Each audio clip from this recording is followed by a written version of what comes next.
উফ, এইরকম যদি কেউ সাজিয়ে গুছিয়ে রাজমা চাওয়াল দেয় তাহলে তো আর আমাকে দেখে কি। দারুণ হয়েছে। এবার জাস্ট খাওয়ার পালা। আজ করব রাজমা চাওয়াল।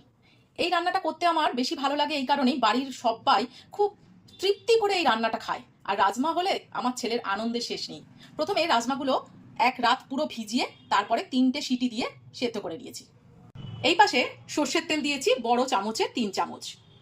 এই সর্ষের তেলের মধ্যেই আজকে রান্নাটা করব। এপাশে কিছু ফোড়নের জন্য নিয়ে নিয়েছি গোটা গরম মশলা, তার মধ্যে আছে দারুচিনি, লবঙ্গ আর এলাচ। একটু চিনি নিয়ে নিয়েছি। প্রথম তেলেই যদি চিনি দেওয়া হয় তাহলে রান্নার কালারটা খুব ভালো আসে, ঠিক সেই কারণেই সামান্য একটু চিনি নিয়েছি। আর নিয়েছি গোটা শুকনো লঙ্কা ফোড়নের জন্য, আর জিরে আর তেজপাতা। এবার এগুলো সব ফোড়ন দিয়ে দেবো। ফোড়ন থেকে একটা সুন্দর গন্ধ বেরিয়েছে আর চিনিটাও আমার মেল্ট হয়ে গেছে। এইবারে আমি একটা বড় সাইজের পেঁয়াজ কুচি করে এর মধ্যে দিয়ে দেবো।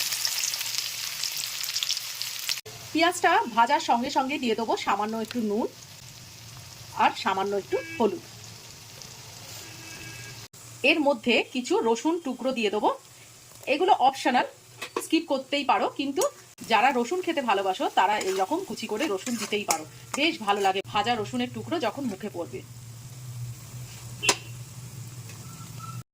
এইবারে একটা মশলা পেস্ট করে নেবো। হাফ পেঁয়াজ নিয়েছি, 2টো টমেটো নিয়েছি, রসুন নিয়েছি, আদা নিয়েছি, কাঁচা লঙ্কা নিয়েছি, জিরে নিয়েছি আর জায়ফল জয়িত্রী সমেত গরম মশলা নিয়েছি। এগুলো সব একটু পেস্ট করে নেবো।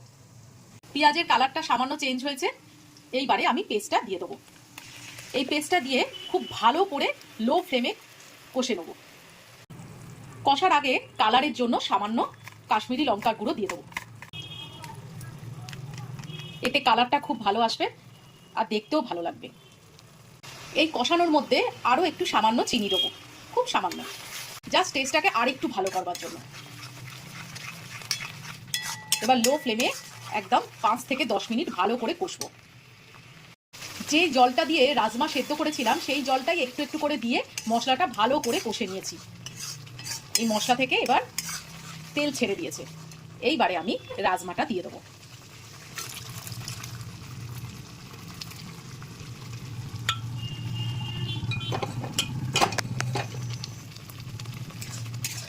রাজমাটা দেওয়ার পরেও আমি 5 মিনিট রাজমা সমেত এই মশলাটা ভালো করে আবার কষে নেব।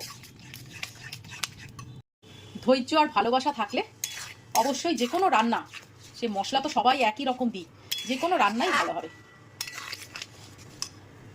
একটা টিপস দিই, ঘরে যদি ম্যাগি ম্যাজিক মশলা থাকে তাহলে এই মশলাটা কষার সময় অতি অবশ্যই দিয়ে দিও। আমার ছিল না বলে আমি জায়ফল জয়ত্রী দিয়ে ম্যানেজ করে নিয়েছি। এতে ম্যাগি ম্যাজিক মশলাটা দিলে না আরও সুন্দর টেস্ট আসে, এটা অ্যাপ্লাই করতে পারো। তো আমার মশলাটা সুন্দর কষা হয়ে গেছে, আর সত্যি কথা বলতে কি স্মেলটা একদম পুরো সারা ঘরে মো মো করছে। এর মধ্যে আমি দিয়ে দেবো ওই সেদ্ধ করা জলটা। এইবারে ঢাকা দিয়ে দেবো। কত সুন্দর কালারটা এসছে দেখো, দেখেই মন ভরে যায়। আমার তরকারি একদম শেষের পর্যায়ে। এইবারে আমি একটু কাসুরি মেথি দিয়ে দেবো। ও, অপূর্ব হয়েছে। ব্যাস, রান্না আমার ডান। লাস্টে আমি এক টুকরো বাটার দিয়ে দেবো।